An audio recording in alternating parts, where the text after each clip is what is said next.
Good afternoon, everyone. How are you doing today?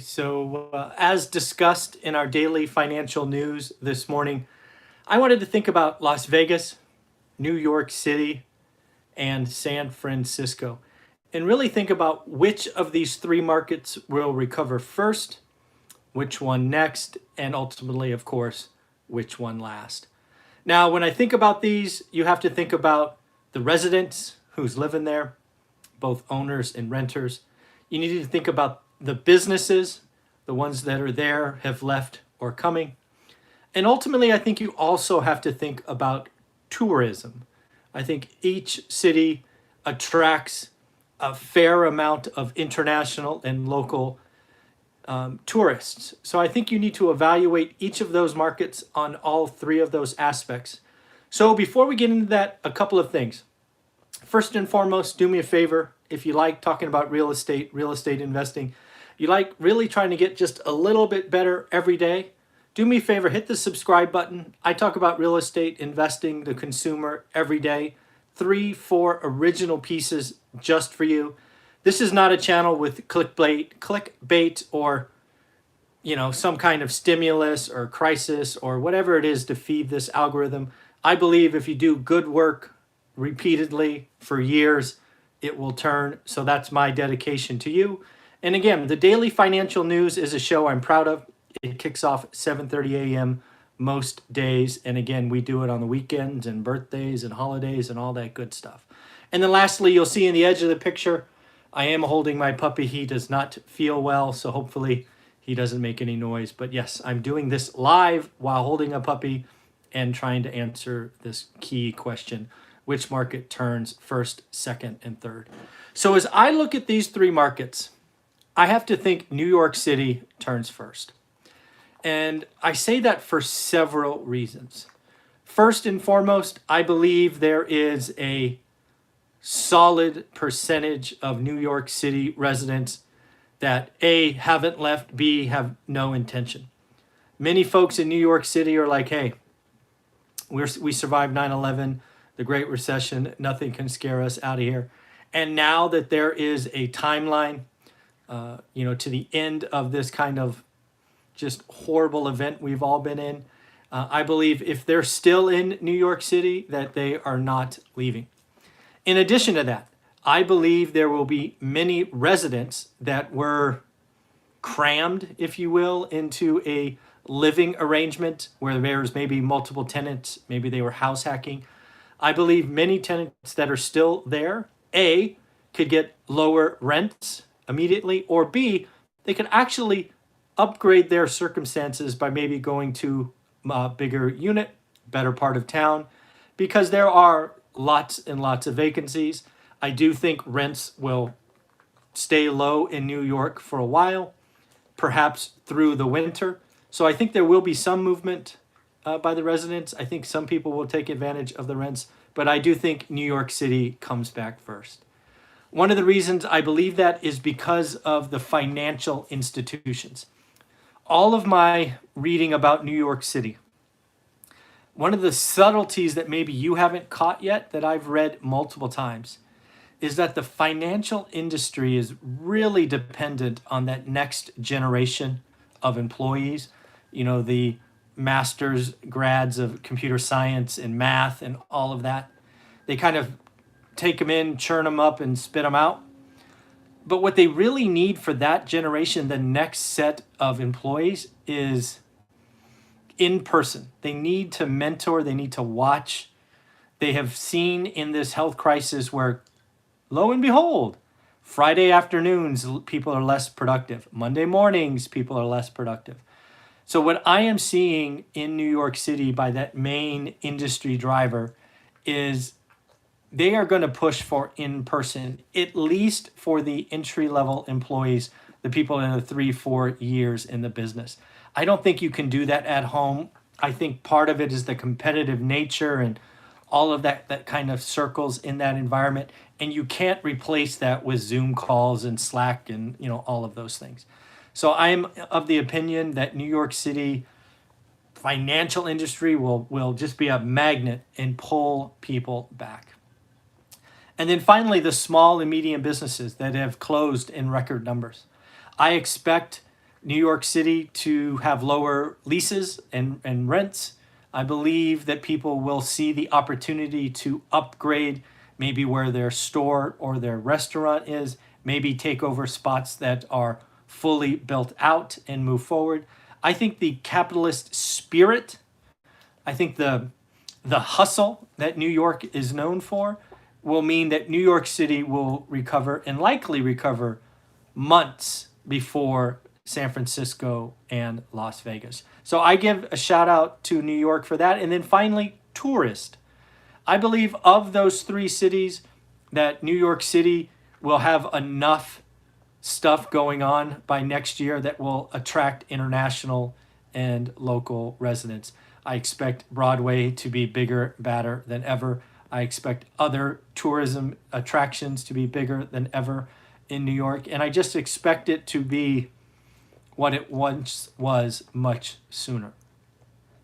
Then between Las Vegas and San Francisco, let's actually go to last place. So New York's first. Let's go to last place. So number 3.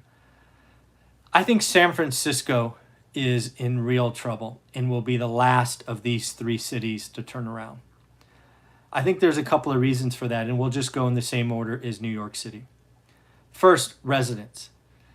I think there is a pretty strong reason to leave both San Francisco and, frankly, California.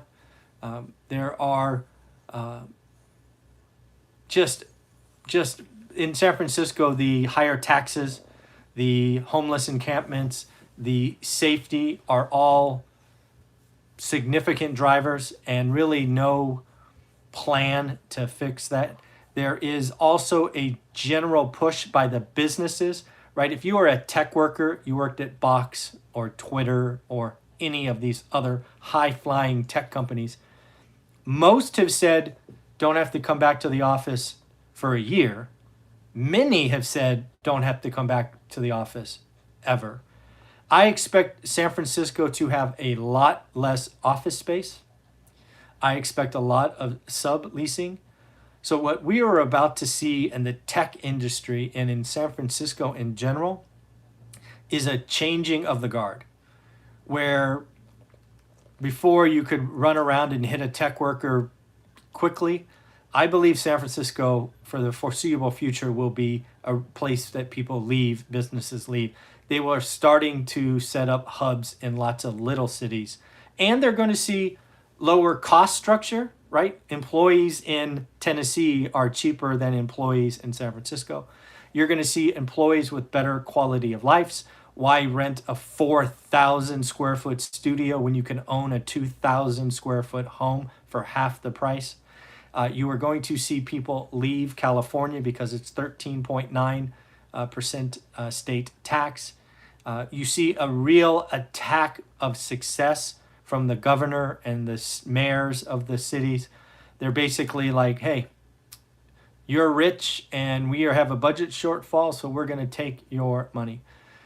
Really not business friendly, hence unlike New York, I think they're going to see not a lot of business come.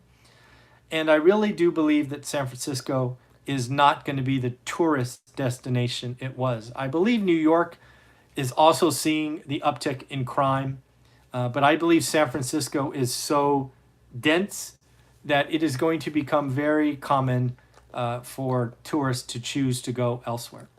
If you were in Asia or a European traveler, would you choose New York or San Francisco to go to first? I think New York wins most of the time. Again, I don't think businesses, specifically tech companies that made San Francisco what it is, that raised single-family prices, that raised rents, I believe tech will not see the employee peak and office peak of 2019, perhaps for a decade.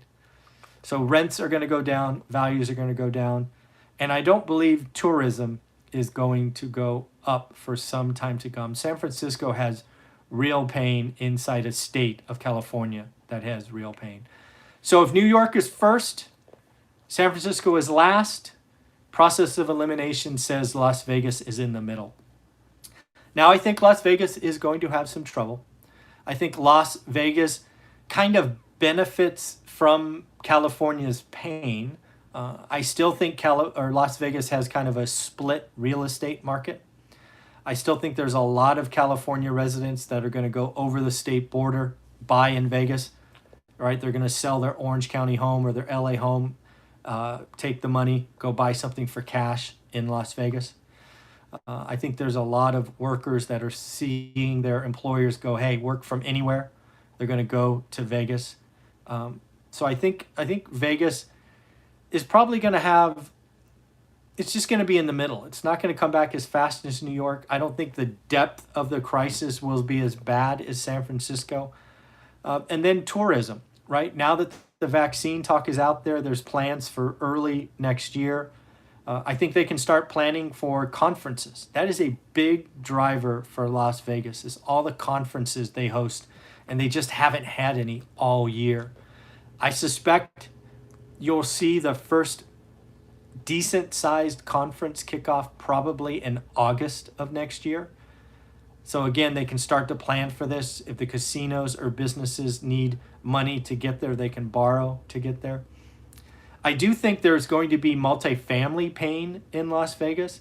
Last time I checked, there were about 82% collections, which is pretty bad.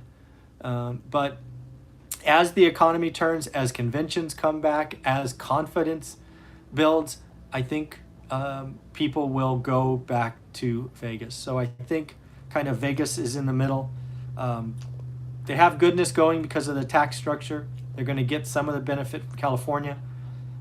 Businesses can start to open there as well. And then tourism, I think, comes back. I think Vegas is already put in the bottom, and we will see where it goes from there. So in the end, let me know what you think. I share these ideas with you because I want you to kind of understand what I'm thinking, but I also want your opinion.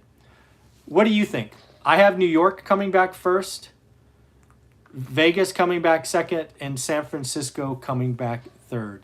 Got a question here from JC. Will San Francisco housing ever be affordable? Well, what does affordable mean? Is it going to ever be like Tennessee? No. Let's just answer the question. No, I don't think San Francisco will ever be affordable. Will it be cheaper? Yes. But cheaper does not mean affordable. I think San Francisco's median today is like 1.8 million for a single family standalone home. If a 1.8 million home goes to 1.2, is it affordable? I don't think so. Is it cheaper? Sure. So no, I don't think San Francisco is ever going to be affordable, in my opinion. So in the end, I hope you have a wonderful day. Let me know what you think. I say New York first. I think Vegas second, and San Francisco third. Leave comments below. Take care. Bye-bye.